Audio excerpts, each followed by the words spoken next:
Welcome to the Relentless Road Podcast.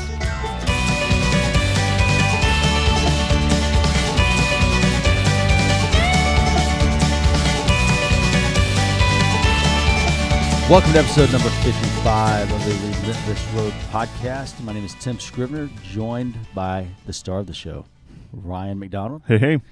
And we got Jennifer producing over here. Good morning. Jennifer, it is spring. Mm-hmm. I mean, it is North Texas, so it's windy. Yes, it's windy. It is very windy. And did you go for a run this morning? Yes, I had actually a good run this morning. Did you go against or with the wind? Both. Okay. Just depends. I didn't know if you got dropped off somewhere. No. Honey, can you drop me off on your way to work? I'll just run back home. Park the car, then run north and catch a ride later. Yes, it is very, very windy, but I mean that'll only go on for the next 5 months. Mm-hmm. So then it'll be fall and it'll be windy just from the other direction. So I guess it's just part of it. But it is springtime. It is windy. It is March, and tomorrow we got an event, so that'll be fun. It'll be outside in the wind. And it's supposed to be warmish tomorrow, right? And it's supposed to be like mid 80s. Mm-hmm. Okay, so yeah, it ought to be gorgeous. I mean, I just know I'm hating being inside right now. It's like anything outside, just let me get out and feel like I can move. Speaking of movement, I guess that's a good segue. Ooh, that was pretty good. Speaking of movement. Last week, Jen, you're going to love this. So last week, if you listen to last week's episode, Mac and I kind of agreed that he was wrong and I was right. No, that's not and what that happened. his activity level sucked. So what happens, Jen? He gets home, and what does his wife do after they listen? She tells him all the things he did active that he didn't think about. Oh. And so he's like, oh, wait, I did this and I did that. But my rebuttal was you still had the Fitbit on, so therefore the activity still wasn't enough. But anyway, that's the last episode. What were then they? you told, just out of curiosity, I don't remember. It's been a couple days. So and then he said, "Oh, and I was going to say this," and I was like, "See, that's how my mind works." Yeah, I don't typically later think, man, I should have said X. Typically, it pops out, and a lot of times things pop out, and then I'm maybe thinking later, man, I wish I wouldn't have said X. But I don't typically think of something later, and yeah, he's like, no, that's my life. And so all of his good stuff he saves for post-show. That's right, I do. So maybe we need a follow-up, like the after the show. You know, like just reality cameras. Okay, so around. A good segue would be I took some of Jen's advice. That's fine. No, she was talking about the neighborhood and how I'd never taken advantage of the neighborhood. Mm-hmm. And I found out that from my house now down to a stop sign is about 0.5. Perfect. Oh, that is perfect. So you do that 4 times a day, you get 2 miles. So I haven't worked up to twice a day. And man, my feet are feeling it. But down and back, hey, a mile. Mm-hmm. That's good. So it's great to have a nice I know. point. I mean, yeah, I don't. And so. And I was working out with a friend on Monday. Was it Monday or Tuesday? I can't remember. And I actually did. Well, you know, some people would say it was a run. I would call it a shuffle. But I did more than walk. Okay. It wasn't very long, but I was able to stay shuffling longer than I thought I could. Okay. So some people would call it a jog. Shuffle, do you have a walker or? No, it's just kind of a slow jog. I know the shuffle. And it reminded me back in the day when I was doing a lot of running. After a few miles, the shuffle would kick in. Mm-hmm. Yeah. We called it the NASCAR shuffle. Well, when my brother and I were running out around the at the speedway at the TMS, we would go to the left, and then I'd start leaning to the left and doing the shuffle. So it was kind of like the NASCAR shuffle. Okay, that makes sense. And so now, how many days a week this week did you met with? You said you met with a friend. Emily is a mutual friend of all of ours that you started working out with. Are y'all meeting daily? Or are y'all meeting how many days a week? No, she's checking in every day, but I think we met 2 or 3 times this week. Okay. And then she'll send me some workouts and stuff like that. Like I did a workout last night at home, and I did my stop sign and back, and then I did a workout, and then I did like the other stop sign, which is like probably back to the house. It's probably 0.4 or something like that. Okay, so we got to stop right there. So Jennifer, understand in the future, when he comes in, he starts talking about, how many times he made the stop sign. We got to clarify which stop sign. Absolutely. So because one is very close and the other one is very far. But years ago, I had a client. I had 2 clients that were working out together when I used to personal train, and the girls would be talking about, doing their cardio in the evening, and one of them said, "Oh yeah, I've been walking my dog every night, man. It's been great." And finally, the other girl sold her out. The dog was one of those, like toy whatever. The legs were 3 inches long, so she wasn't getting much of a walk. So my kids always wanted a small dog when we started looking for dogs. I was like, no, I want something you can walk, and so you can get out and that will walk actually move you. Yes. Yeah. So we'll call it north and south. Okay. North is short. Stop sign, and the south is the long one. I'm gonna forget that. Was that the long one you went to? But very good. So now, when you said workout, are you talking about? Are you doing resistance? You're doing body weight? It's mostly body weight. It's the squats and the push-ups and the. She had burpees one day, and I crossed it out. I was like, "This is not the week to put burpees in." So. But other than not doing the burpees, I did everything that she sent me. Okay. And did it well. Very cool. I pushed myself. I don't know if it was done well, but yes. You pushed yourself, and that's well for what your objective is at this time. Mm-hmm. So then, what did the scale say this morning? 4 pounds. 4 pounds. 380. So 380 down 4 pounds. Now, I wouldn't even remotely try to draw a correlation between losing weight and adding activity, because that would, that'd prove my point from the other day. So I won't even go that direction. It wasn't like the last 4 weeks. I've been averaging 4 pounds just by eating, but we won't go there either. So 4 pounds. But you know what? That has nothing to do with anything, because I know that no matter what, I need to be moving. If it's not for the weight, if it's not for just health, for anything, health, and be able to do what I want to do, I need to strengthen my body. So Leanne, who was on the show a few episodes ago, she just hit her 100-pound mark. We need to have her back yesterday. And the funny thing is, she listened to our last episode, and she's been in here every day this week. She lost 4 pounds this week. She sent me a text this morning. Awesome. So she's lost 4 pounds this week as well. So I guess I need to go weigh in, see if I lost 4 pounds. Yeah, but you didn't do anything. I did. Well, I did. And you know what? We haven't touched on that, and I wanted to touch on that real quick before we weed back into your issues. So we need to tackle your issues first? Because this is only a 20 to 30-minute podcast. But we've talked a lot off air.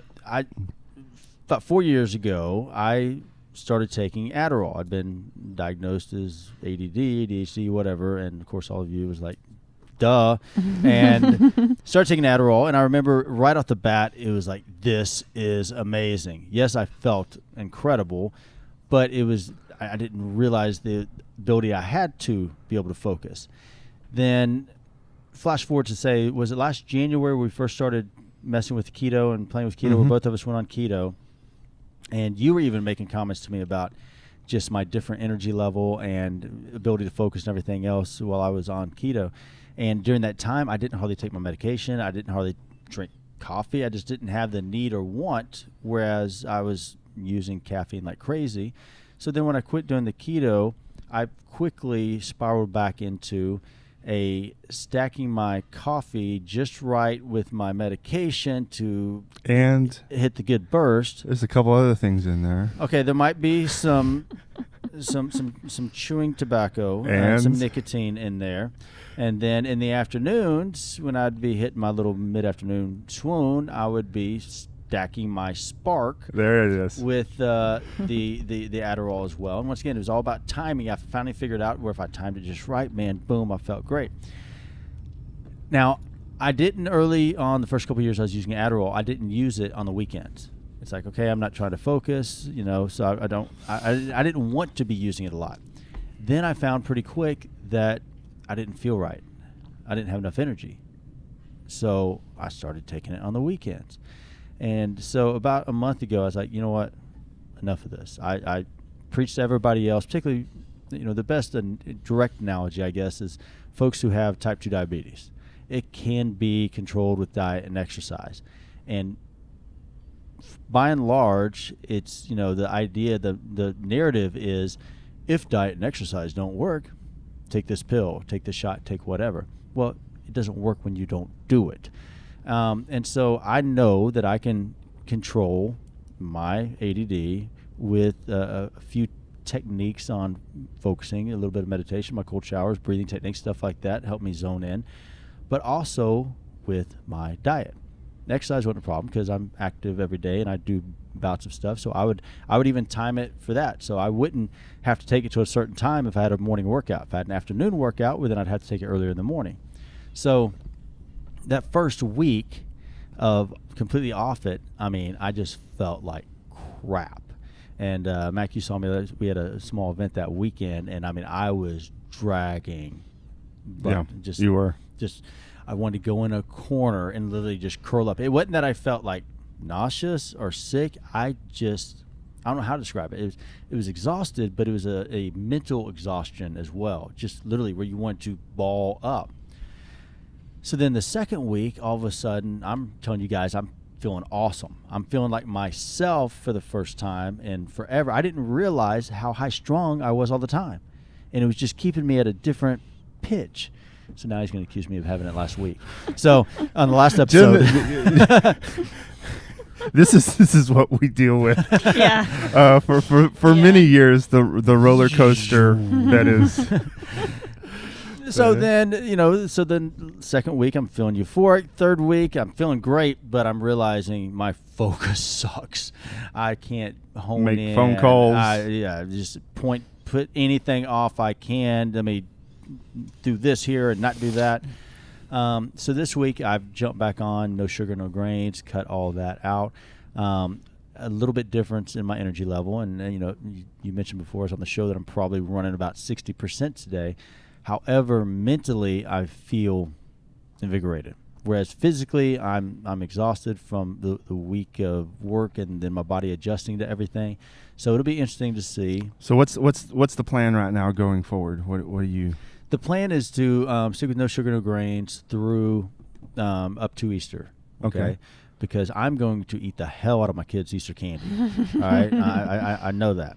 But then the objective would then to experiment with no sugar, no grains throughout the week, and then seeing how my body acclimates on the weekends. And it's not so much the idea on the weekends. When I say acclimate, it's can I immediately cut it out Monday and be right back to sharp? Will I be going through this energy dump every year? I bet it'll take a while. Yeah, and so I'm going to experiment and play with it to see how much toleration, or if I'm not having the toleration, then it's a matter of, okay, suck it up, dummy. So why are you even going to, that Easter candy is going to kill you? If I don't focus on, the question is, will I have a sugar hangover? I'm sure you will. And so we'll see. It's I want to experiment and see on whether or not my body gets used to the no sugar, no grains. So whenever I have it on a day on the weekend, that then am I able to revert right back in and be sharp in energy levels and everything else? If not, well then yes, I'd have to take it out probably as the standard quo. But I know I definitely feel much better. So as a rule, I'm going to be keeping it out, but I'm going to start experimenting after 2 weeks of it to kind of see where I'm at. I think 2 weeks give my body a good chance to adjust. Next week we'll kind of be able to see where I'm at. Energy levels should return and should be rolling. Yeah, I have a daughter, and she's kind of typed kind of like you. Mm-hmm. That means she's really awesome, Jim. And she's a rock star. And I don't know if it could be what she's seeing me do as far as eating. Mm-hmm. It could be she's regulating herself and not even knowing it. But she's doing a really good job of not doing a lot of bread. And she's loved bread for years, but it might be a combination of both those things, how the bread makes her feel. Like conscientiously avoiding. Yeah, yeah. And I haven't said anything to her except, why didn't you eat your your muffin? I put eggs with it the other day, and she ate the eggs off the top of it. I just don't want it.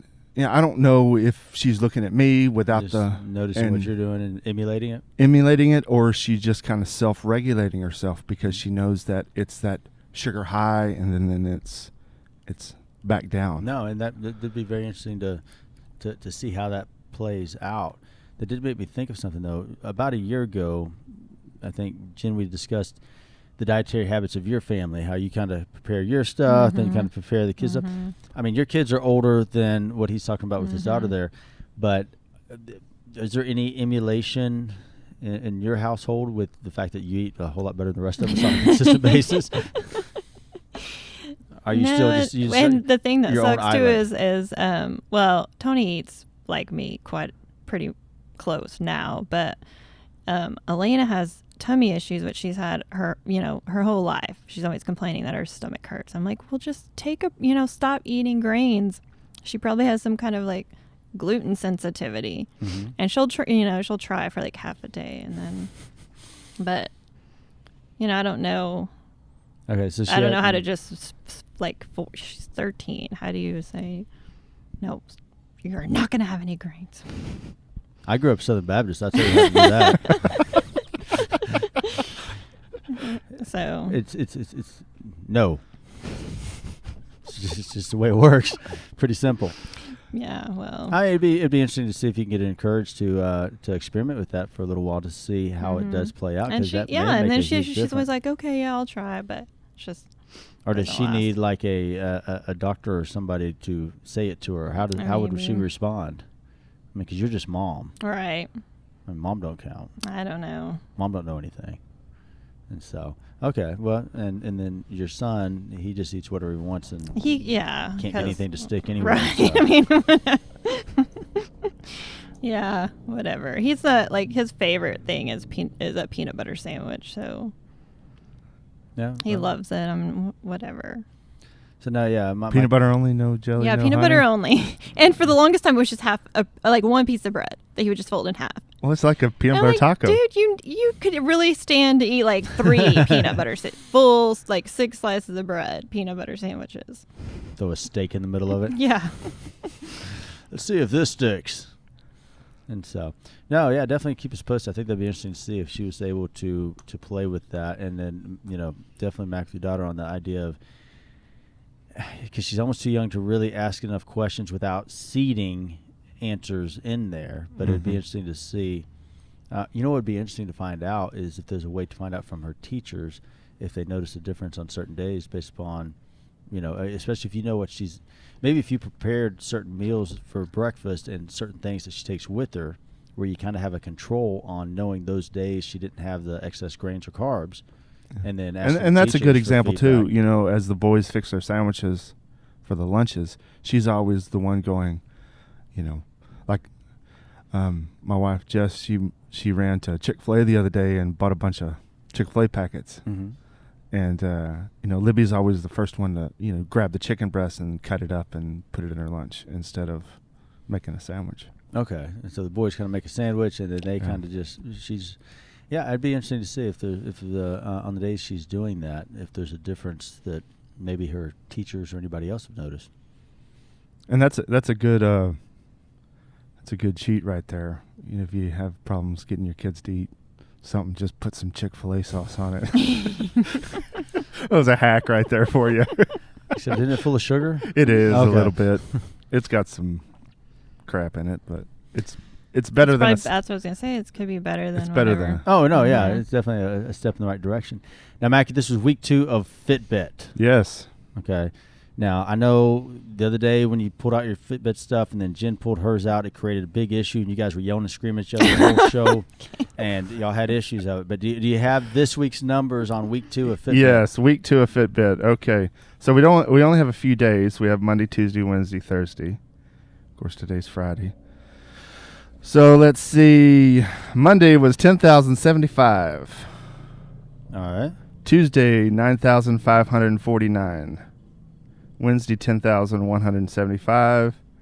And Thursday, 10,382. So. Okay, so very good. So the week before, you had the one day where you did the 5K.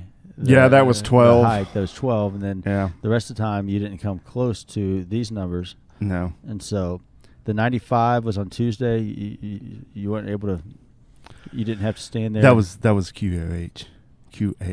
Okay, you're like, I screw took it Tim. off. I am not doing it just because he's going to ask. Yep. I'm going to come in just under because he's an a-hole. Yep. Okay, that's fine. No, it was to myself to say, hey, it's not about the number. It's about trying to get there and trying to do it. And I was like, I'm there. Mm-hmm. I don't need the number. And that was a way to prove to myself that I didn't need the number. It was just a tool to help me move. And you could do like my daughter does. She'll stand there and shake it until she hits her goal. You can do that? Yeah, she'll drive back and forth. Oh, man, I'm going to get like, no. Or back whenever they first came out, everybody's doing their deals, their Fitbit challenges, and there'd be groups and. Guess I could hook it to the dog too. Wait, that's where I was going. That's where I was going. That's what one of the guys. Or hook it to Matthew, man, my little guy. He's the mover.